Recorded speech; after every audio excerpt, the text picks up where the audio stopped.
All right, welcome to the last step in the web design process. The website is ready and now we have to finalize the project. So what we do now to conclude the project are three things. First, we're going to make sure that the website is live, and then we're going to hand over the website to our clients and train them on how to use this, and then we're going to wrap up and conclude the project. So let's talk about this. The website is ready, right? It was developed. Now what? So usually when websites are developed, whether they are being coded by a developer or you're using some kind of website building tool to build them, you're actually working in what is technically called a staging environment, which actually means the website is live, but it's just not connected to the domain where people actually go and visit it. So it's usually just some kind of random, either random IP numbers, like the address of the host, or just some different temporary URL, but it's not the domain. So it's actually live, but now we want to connect it to the actual domain. Now, we've talked about how domains work in the previous development video, but I just want to reiterate this, right? So there's a place which is called the domain host, which is where we buy the name, the actual letters. And then an example for that, or one of the most famous services, is GoDaddy. It's where you go and you buy domain. It's not necessarily where you would host your website. Sometimes you would host with them, but other times you might host with Webflow or Squarespace or whatever other platform. And now, in order to connect these two, you will have to take the address, which is usually some either numbers, IP numbers, or some kind of a letters, a bunch of letters, and you would have to put them inside the domain host, right? So that they can be redirected, and they will be redirected through what we called DNS servers. So in order to do that, what you have to do is you actually have, you probably have the credential of where you're building the website, but now you need the credentials of where your clients, because probably your clients already own the domain. If you buy the domain for them, great, you have their GoDaddy account or whatever. But what would most likely happen is when clients come to you, they've already purchased a domain somewhere, either with GoDaddy or another service, and you'll need the credentials for them so that you can log in and put in all of these numbers. You can give them the numbers or address and tell them to set them up yourself, but a good service, and most clients are not technical, is to do that for them, and for that you'll need the credentials. Now, one more thing that you need to know about this is the process of propagnating the way that all of these numbers, or the new address of the domain, gets to all of the different DNS servers. Because if you remember what we talked about in the development phase, there's DNS servers all around the world. In each of them has this kind of like a phone number book of which domain goes to which address. So until we give this new direction, which means this our client's domain should go to this host, it might take up to 48 hours to propagate throughout all of the DNS servers around the world. The reason I'm telling you this is sometimes you will do this step. You will update the new address in the domain host, and your clients will try to log into their domain and they will not see the website. And that's okay. Most of the times these days it will happen within minutes, but if it's not happening, relax, don't worry about it. It might happen. It might take up to 48 hours, and it's important to set the expectations before you do this for your clients so that nobody's freaking out where you think the website should be live and it's not live. Also, if they have a deadline, we need to have the website live by Thursday, do not do this step on Thursday, because again, it might not be ready in time. So take this into consideration.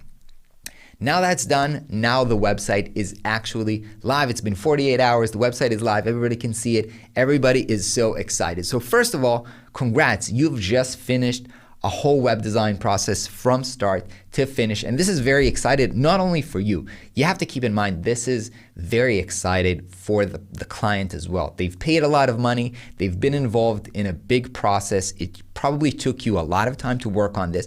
So when the website is going live, everybody is so excited and emotional. And I think that if you want to be a high value service provider and a consultant and a partner for your clients, you need to pay attention to this emotional state of, we need to celebrate, right? They are excited. This is their business. It has just gone through a major facelift. They have a new website that's live. They want to share it with everybody that they know, with their family, with all of their clients. They're probably going to, go live either on social media, and they're going to tell all the people about it. So you can help them. First of all, recognize that they're in this emotional state of celebration right now and participate. Help them celebrate. First of all, email them, congratulations, I'm so excited for you. You can also help them celebrate by helping them prepare all kinds of assets for social media, for them to share, hey, we've got a new website. They will really, really appreciate. And this is another place where you can add value and go a little bit beyond what you've promised to them, because you understand where they are emotionally right now and what they need and what can be very, very helpful for them. So now that the website is live, we need to hand it over to them. Now, handing over, sometimes that might actually happen during going live, because you might be, connecting the host to a domain where they already have access to it and now they already own it. But a lot of times, in an example, let's say you build the website on Webflow and you own the account, the project is live on your account, you want to give them the keys, right? You want to give them access to edit the website, to actually own the website. Now, the reason I'm paying attention to when this exact step of the ownership being passed away is because this is a delicate position, a delicate step in the process where the power goes from you and it goes to them. And this is the end of the project. What I mean is this: you should be paid before or during the transition of handing over the keys to the website, right? If you don't do that, if you don't get paid before you hand over the keys, it's very, very easy for clients to just disappear. And again, not because they're bad people or they're trying to avoid paying you, but they're celebrating or they're busy or there's lots of things in their life. The minute they got the keys to the website, this is like in their head, this is done. I can move on to the next thing. And then they possibly tend to forget to pay you the last milestone or something like that. So that's why it's a good idea to get the final payment before you transfer ownership. As long as you hold something that they want and that they need, you still have big leverage on them. And this can be a great way for you to not get into even the position of having to chase your clients for the last payment or something like this. So just pay attention. Before you hand over the keys, you want to make sure that you are paid. Now, as this transition happened and as you're now concluding the project, there's one more thing that you want to do, which is to train them on how to maintain the website. You've probably introduced a new website or perhaps even a new CMS for them to maintain the website, edit pages, upload new contents, and make changes to the website. And you want to teach them how to use it, right? Maybe they're familiar with the CMS that you're using, but maybe they're not, and you want to make sure that they can edit their own website without having to call you or email you every other day. Now, if you can do this in person, in a meeting, that's a great way to kind of conclude the project. You went live, now you're doing a conclusion meeting. It's also maybe you're getting paid, and now you're doing this training to them. That's great. If you can meet in person, it's a great idea to send them a Loom video to go through how the CMS works and how they can update their website. I want to show you a recording of an actual training I've sent to my clients to show them how to use the Webflow CMS so that you can get an example of how I'm doing it. So let's watch the recording. Hey ladies, what's up? I'm super excited to present to you your new website, and I'm going to show you now how you are going to be able to edit it and maintain it without having to rely on me or any other developer or designer. So as you can see right now, when you log into this editor, which I'll give you the link to, every text on the website is just editable, just like in a word processor. So you can just go anywhere, change, transform our live. Everything here is, really editable, very simply, just like you would expect. So you can edit all the text, replace images if you want to, and just edit the website. As you can see here below, let me remove my face, you can move between the pages. So let's go to the About page for a second. And again, you can change all the text here. If you want to change some of the images, you can change them here using this icon, and replace all the text.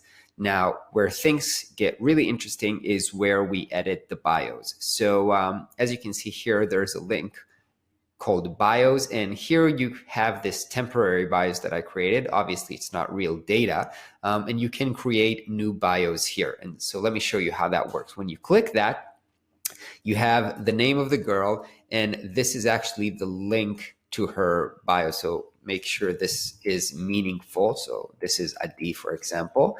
Then we have her first name only, because on the main page, as you'll see, there's her big first name in big letters. So that's why we need it as a separate field. Then there's the bio, of the title of the bio, which shows up in the bio page. There's the image, which you upload. You don't have to worry about making the image black and white. This is done with the code. So just make sure you crop it to something close to a rectangular. That's the position. This is the full bio text here. And then this is a text snippet that will be visible on the homepage. And there's 2 social profiles. So put the links here, Facebook profile and Instagram profile. And then we have this drop down. Let me see if I can remove my face here. Okay. There's this drop down which says, if you want this profile, this bio to be featured on the homepage, then you choose if you want it to be 1, 2, or 3, because on the homepage, there's 3 rotating bios, but you have to make sure that only one is selected as 1, only one profile is selected as 2, and only one profile is selected as 3. Otherwise, it might cause some problems and things won't look correctly. So make sure there's only one selected for each one of the features, but you can edit them from here. Obviously, you can duplicate or delete profiles or archive them. So this is how you do it. Let me save the changes for this one. Also, when we're going to the pages here, for every page, you actually have a page setting. And in this page setting, you can see stuff like SEO setting, which means SEO for normal people is what happens, what Google's actually seeing. So I gave like a basic, title and a short description for some of the pages, but I encourage you to take a few minutes to go in there and put in relevant data here, because this is actually what shows up when people search for you on Google. So make this relevant. Another thing which you might want to take a look at is the Open Graph setting. And Open Graph is what happens when people share a certain link to your website on social media. So, Facebook attaches those images. So here you can actually choose which image is showing. And I've just used this one same image for all the pages, but you can change that from here. And it's also pulling from the SEO tag, as you can see. So this is what shows up here. And you can go on and and edit this for every one of the pages, which I encourage you to do to make sure that everything looks good on search engines and stuff like that. Basically, this is it. Yeah. So here are the next steps for us. Make sure if there's edit text that you feel like you need to edit them. Put in the real bios with real content. We're going to move this project to your own Webflow account. So it will be owned by you. And once we do that, we're going to set it up with a hosting and take it live. We're going to do this together, obviously. So excited about this. Hope you're happy about the website. And we'll be talking to you soon. All right, so you've trained them on the CMS, and now it's time to wrap up the project. So what you want to do at this stage is first, you want to have a discussion about what's going to happen in the future, because obviously websites change and your clients will have needs, some that are a little bit sometimes beyond just making edits with the CMS. Maybe they'll need a new page, maybe they'll need some kind of a structural edit, maybe they'll want some new features. So it's a good idea to discuss at this point who's going to do this. If they need some extra stuff, should they be contacting you? Because perhaps they think it's obvious that they can come back to you with every little change that they need. And maybe that's a good thing for you. And maybe that's not a good thing for you. Maybe you want to just work on projects from start to finish and you don't want to maintain them. Whatever the case is, it's good to align expectations on what's going to happen in the future. For me personally, I don't like the maintenance work. And so a lot of times what I would do in this kind of like a wrap-up stage, I will tell them, look, we have finished the project. If there's any new project in the future, I'd love to work with you. However, if there's tiny maintenance that you need for this website, or if there's SEO needs or like analytics needs, I'm not the person to contact. So here's the contact information of a freelancer that I trust, and you can reach out to them, or if you want, I'll be happy to introduce you to them so that you can work with them on maintenance. And setting that new relationship up and expectation for the future is also going to help position you, again, as a high-value consultant who's making sure that they have a solution for the long term. Remember, websites, it's not just one and done, right? It's not you do this project and you move on. They have to live with it, and they will have needs, ongoing needs for maintaining the website. So it's important to think with them or help them think through what might happen in the future and how to solve those issues. Once the project is over, you've been paid, all the training was done, it's important to wrap up the project in a pleasant way. So one thing that I love to do is to send a thank you note to the client, just saying, I had a really good time working with you. I love working with you. I'm going to send this to the whole team whether I worked with a single person in the team or the whole team. It was a pleasure to meet you. It was a pleasure to work with you. I'm looking forward to helping you again in the future. And perhaps this is also a good time to ask for feedback and testimonial. That's a great way for you to learn how you can do better, or if they had a good experience, that can be super valuable in your own portfolio website to show as a testimonial from them. And that's it. Now you're done. You've concluded the project. You finished the website. Both of you and the client went out to your own way and hopefully live happily ever after. So what's next? What's next for you in this program? So the next module are actually going to dive deeper into the design skills that we covered through this process, both the visual design, the structural design, the UX design, even the psychology and usability, all the different aspects of the design. We're going to dive deeper into each one of those skills to make sure that you are actually an expert on solving the client's problem using design. After that model, we'll dive into the client relationship module, which will help you better manage the process. So now you have the whole process. Now it's time to move to the next step, which is becoming more expert in giving practice into how to run this process in the future. I'll see you in the next module.